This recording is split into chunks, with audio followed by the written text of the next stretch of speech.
आपण पाहत आहात जनसंवाद लाईव्ह न्यूज. निपक्ष बातम्या, निस्वार्थ भूमिका. पेठ वडगाव एडक्याने हल्ला एक गंभीर.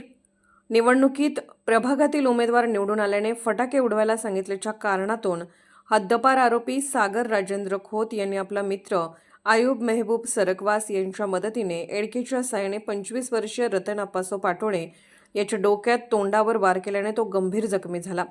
त्याला तात्काळ उपचारासाठी वडगावातील खाजगी रुग्णालयात दाखल करण्यात आले. हातकणंगले तालुक्यातील पेठ वडगाव इथल्या नगर परिषदेची निवडणूक नुकतीच संपन्न झाली होती. यातील जखमी रतन आप्पासो पाटोळे आज साडी गल्लीत राहत असून त्याचा बाजारपेठेत हार विकण्याचा व्यवसाय आहे.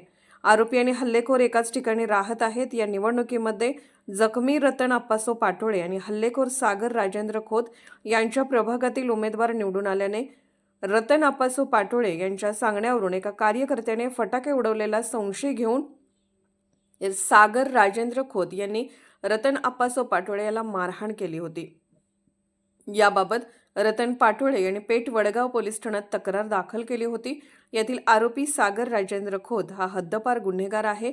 बुधवार दिनांक 24 डिसेंबर रोजी रात्री 9:30 वाजता हद्दपारीत गुन्हेगार सागर राजेंद्र खोत आणि त्याचा मित्र आयुब मेहबूब सरकवास यांनी भर बाजारपेठेत एडक्याने रतन पाटोळे यांच्या डोक्यात तोंडावर पाठीवर हल्ला चढवत त्याला गंभीर जखमी केले.